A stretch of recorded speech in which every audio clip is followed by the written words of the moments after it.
So, how much job today you? With plenty of school. The workload. They work too much. And the company got no idea about it. Our parents work so hard and suffer. And we are still suffering in this inhumane condition. Probably I was sick the whole of last week. I was very... We still have job to do. Don't we, boys?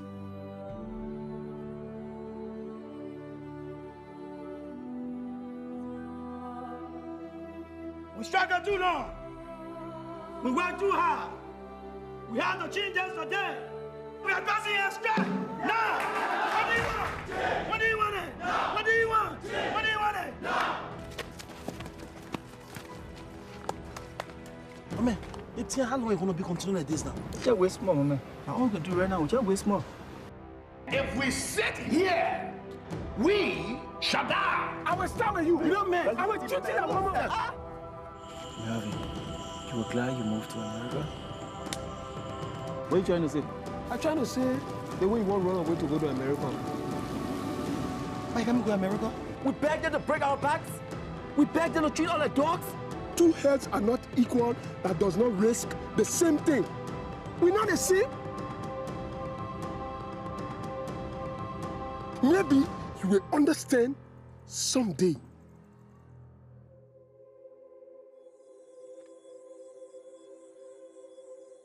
George, don't be afraid, okay?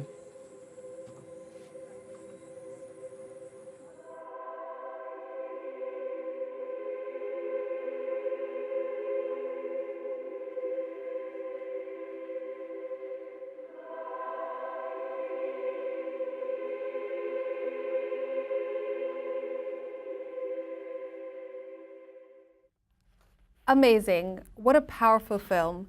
That was Out of My Hand by filmmaker and one of our guests, Takeshi Fukunaga. The film follows a struggling Liberian rubber plantation worker, Cisco, who risked everything to discover a new life as a yellow cab driver in New York City. What's up, Brooklyn? This is the Bushwick Film Festival's Indie Film Talk on Brooklyn Independent Media. I'm your host, Kwebe Koti, founder and director of programming of the Bushwick Film Festival. On the show today is Takeshi Fukunaga, who is an award-winning filmmaker and director of the trailer we just previewed, Out of My Hand. Nicholas Santos, who is a Brooklyn-based writer and director known for his film Worlds Recreated, which was a part of the Bushwick Film Festival short film program and is currently in production with his latest film, A Good Fish. Kendra Parks, who is a New York-based writer-director currently living in Paris and whose film Black Girl in Paris was recently picked up by HBO. And Lacey Dorn, who is a writer, director, and actor, best known for her film Frontera, which won a number of awards and was a part of the Bushwick Film Festival short film program in 2012. How to overcome indie film pains is the topic of today's conversation. If you're an indie filmmaker, you know exactly what they are. Creative blocks, funding, and distribution, the whole thing. So, Lacey, I'll start with you.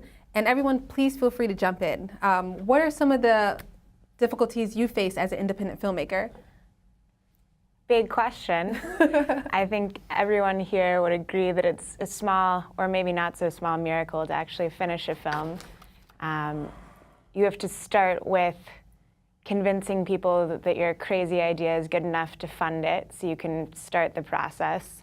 And then making a film requires the collaboration and devotion and focus of so many different people that it's amazing any day on set goes at all. I mean, the PA in charge of ordering lunch or buying new batteries can have as much of an impact on the day's shoot as the lead actor who is having a breakdown or the boom shutting down unexpectedly. So really you need everything in line for just a day of narrative shooting to go right.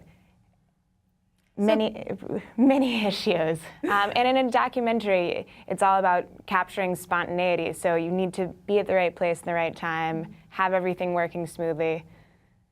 So like, what's the most difficult part? Is it post-production? Is it during production, or I mean, which part of the whole process do you find the most challenging?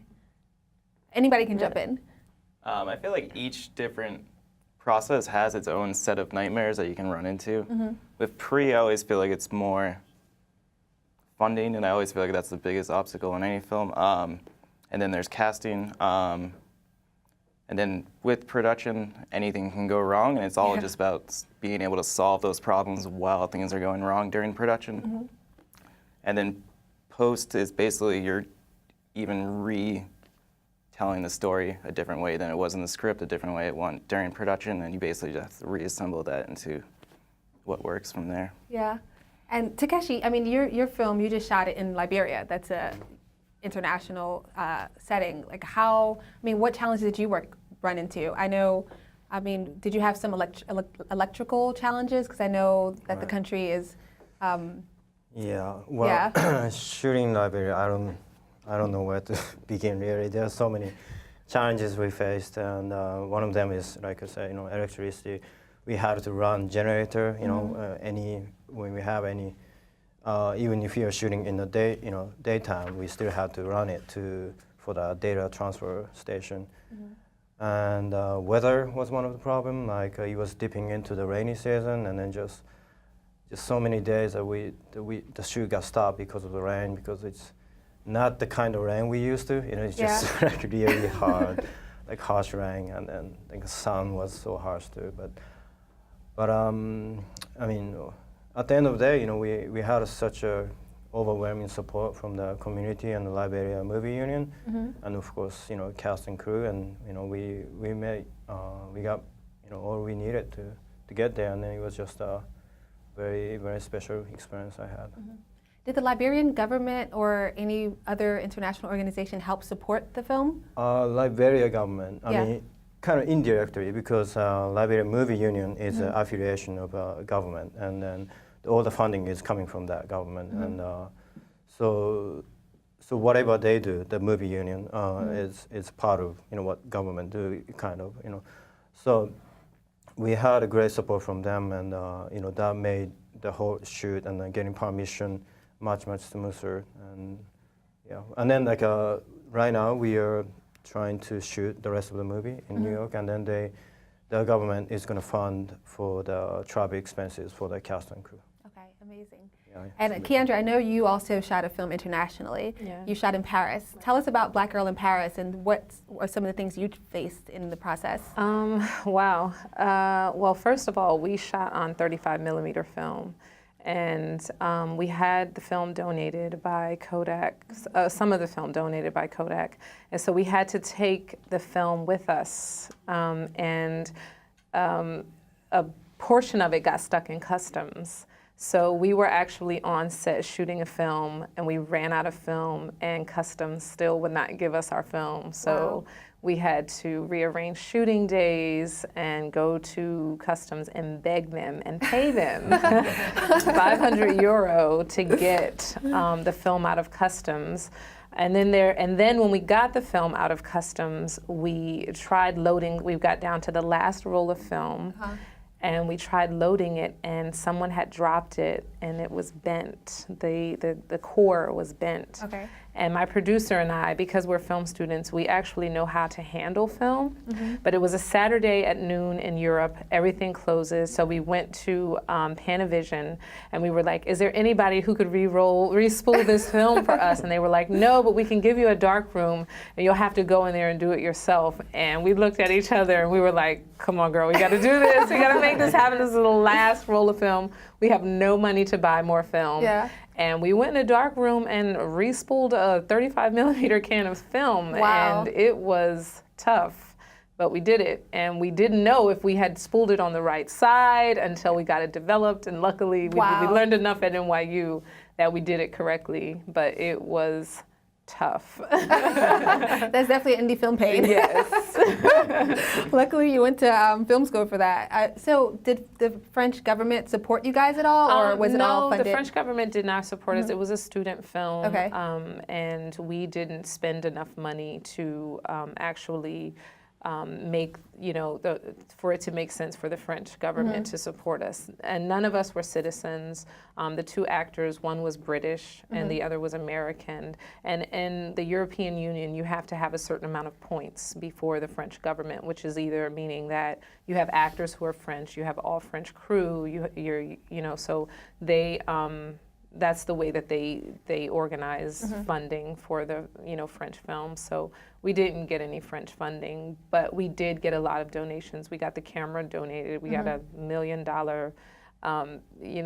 camera, 35 millimeter. I thought you were camera. saying we got $1 million. No, we got $1 million camera. You should have shot a feature film. No, we got $1 million camera and all the bells and whistles that came with the camera, because I had an award-winning cinematographer working for me, and they love when you shoot film, these film houses. So they gave us a camera, we had some film and a little bit of money, and we made a movie. So it was amazing. It's amazing. Congratulations. Thank you. So you are in the middle of raising money, right? Yes. To finish your film. Yes. How's that going? Wow. Very, very tough. It's another challenge us all independent filmmaker facing, I guess. So we shot 70% of the movie in Liberia, and then now we are trying to raise 30%. Money to finish shooting the rest of the movie in New York. And we just launched the Kickstarter campaign about like 3 weeks ago. We have like 9 days left, and but still far from the pledged goal. And it's much harder than I was expecting this work. And this.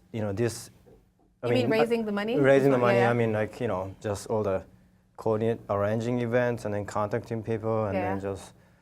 I guess it's part of the. It's not just for the funding, but the challenges we're facing is like you have to wear so many different caps. So you can't just be a director. You have to be a promoter. You have to be, be tweeting. Doing a Facebook and all that stuff. And then, it's hard to be like almost like a consistent with your voice. Sometimes like you might say something you don't really intend to say, or but.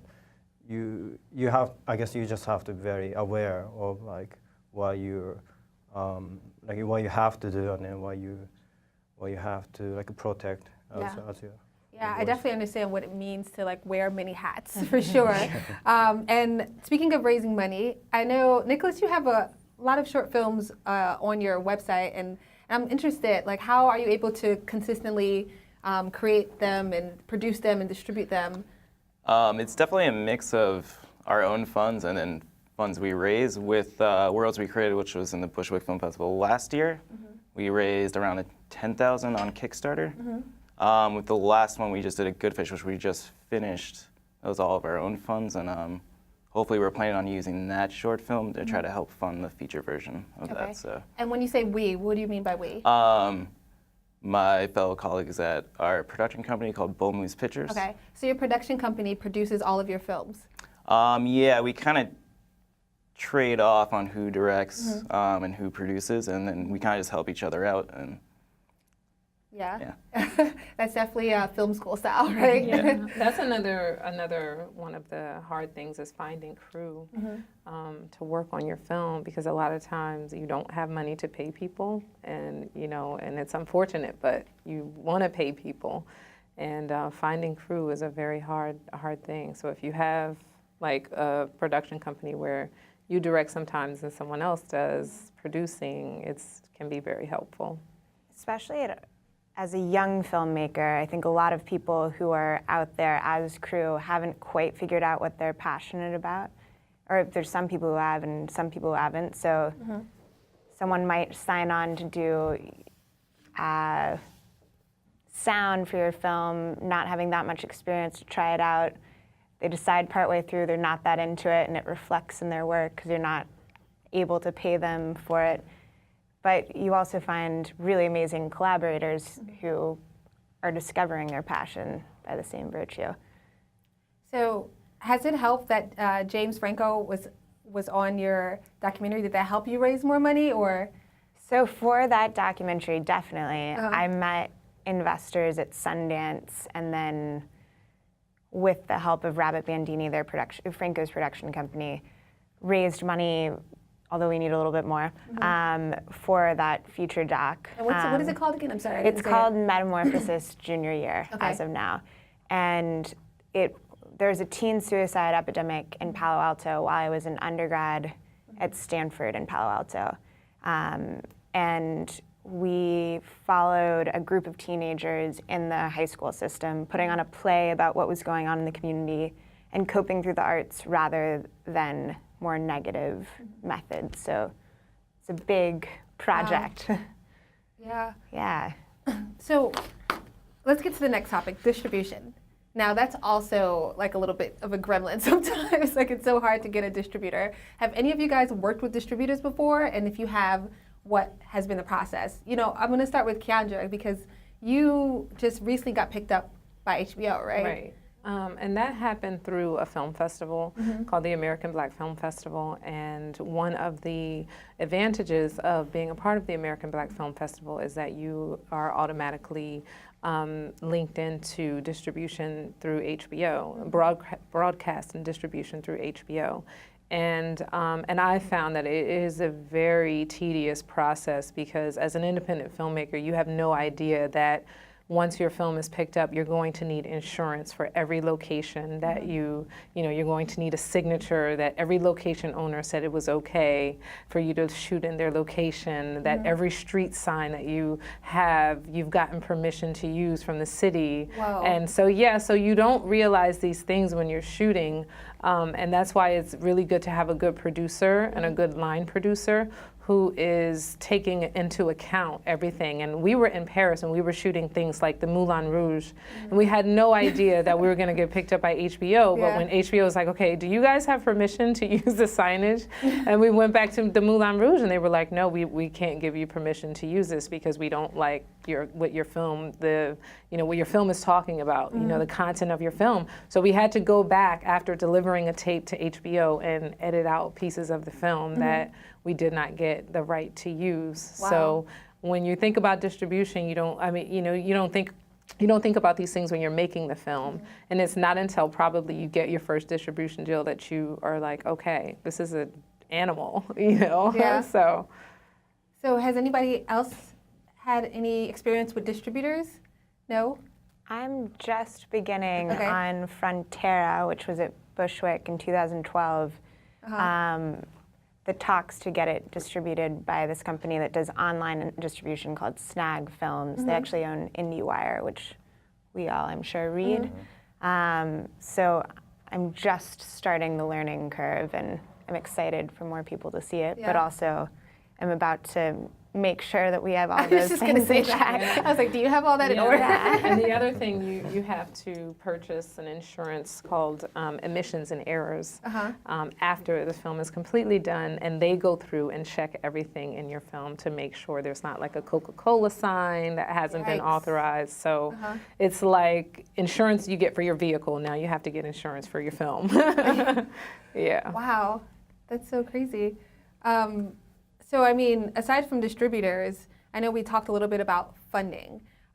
What do you guys use to raise funds? Aside from Kickstarter, are there any other platforms that people should know about that you go through, or do you do private funding? Like, what is your technique for raising the money for your creative projects? I think it totally depends. Yeah. Was that a cricket? Yeah. There is no technique. There's no technique. You just like, give me some money. Please, can I have some money? Yes. I did Kickstarter for Frontera.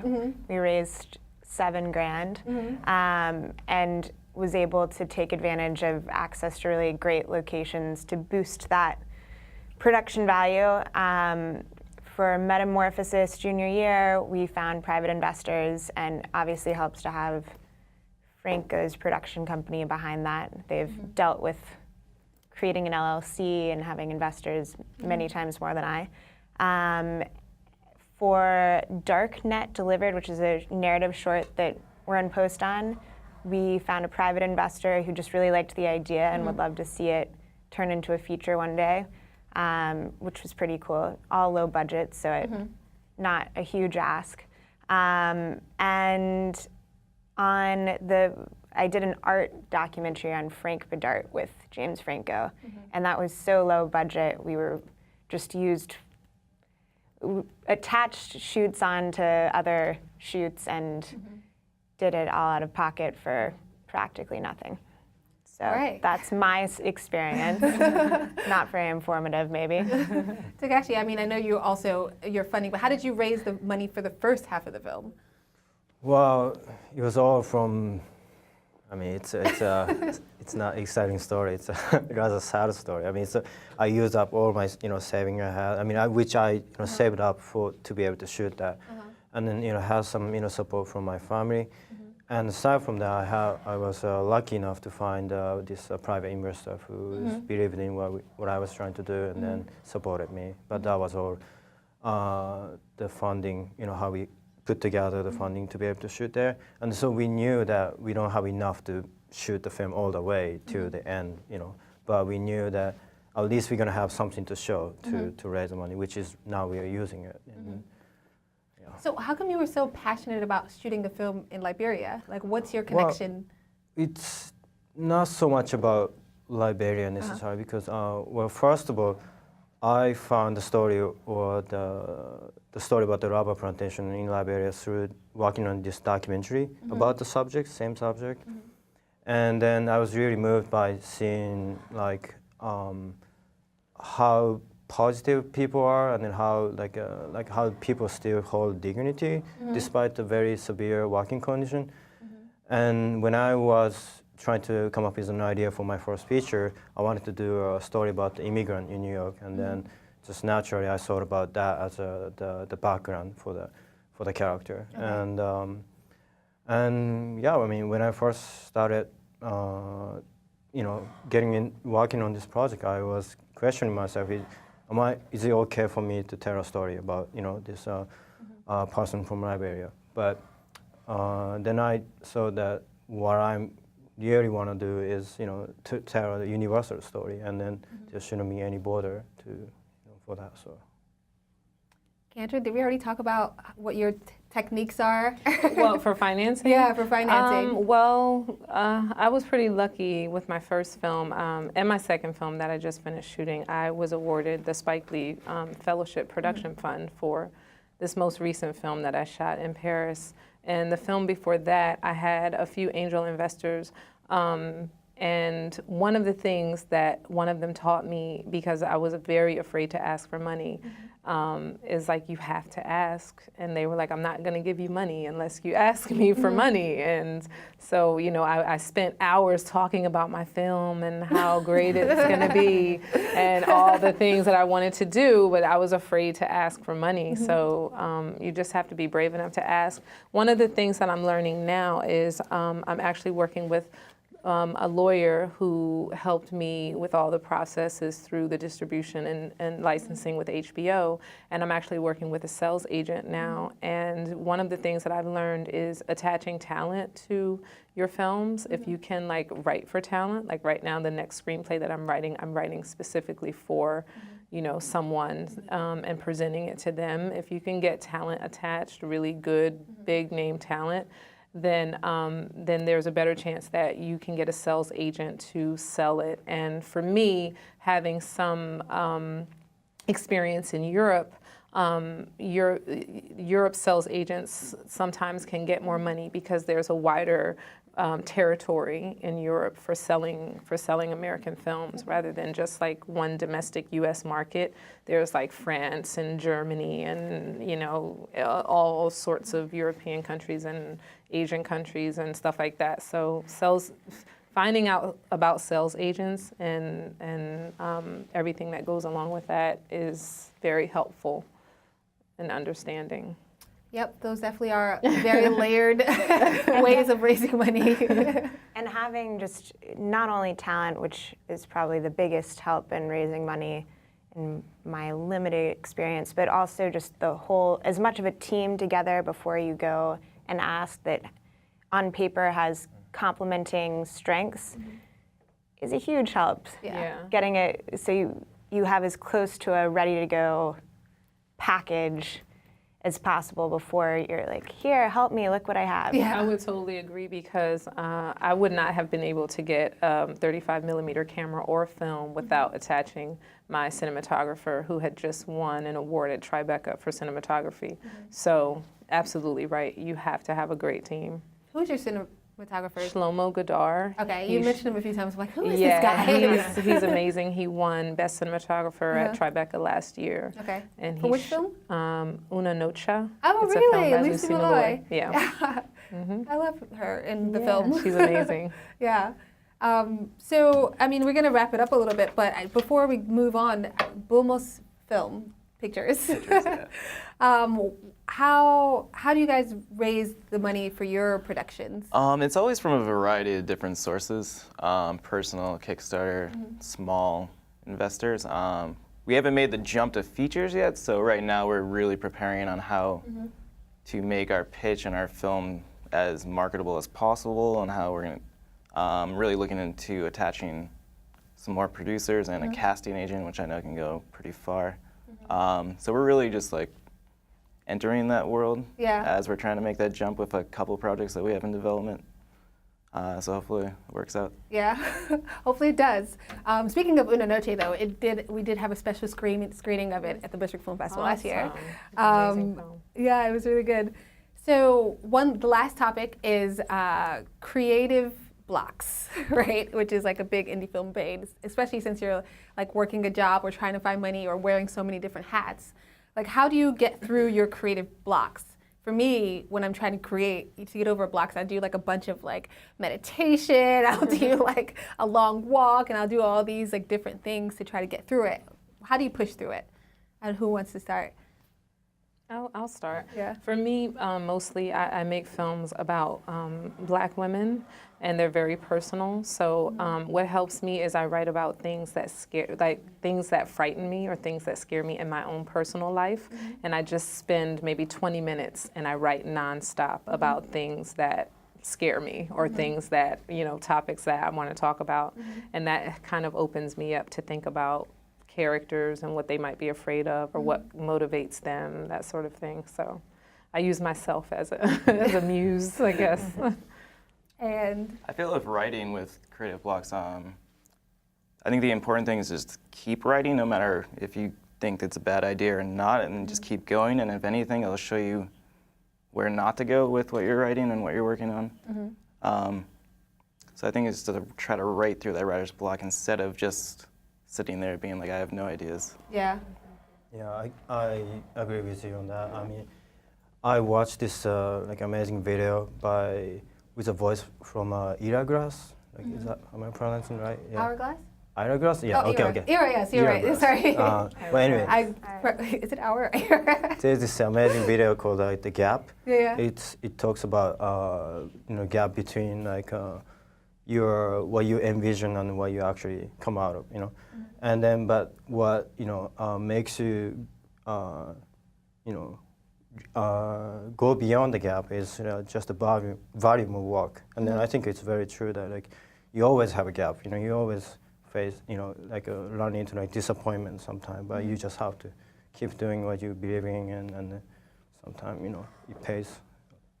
I think. Yeah, I agree. Yeah, being afraid of failure is certainly my biggest potential block, and still learning how to not be so afraid, because it's the ultimate enemy of creativity.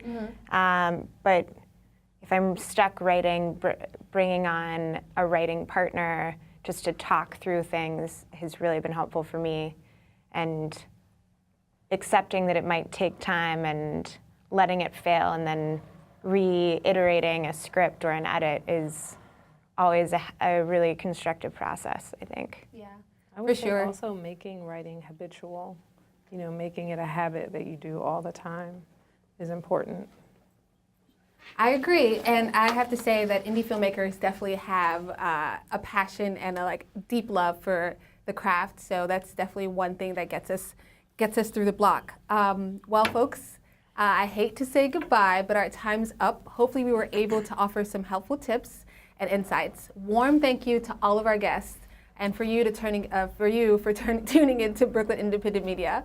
One last thing, submissions are still open until June 30th for the 7th Bushwick Film Festival, and you can visit our website for more information.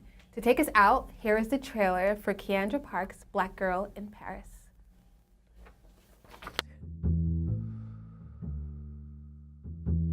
Je m'appelle Eden.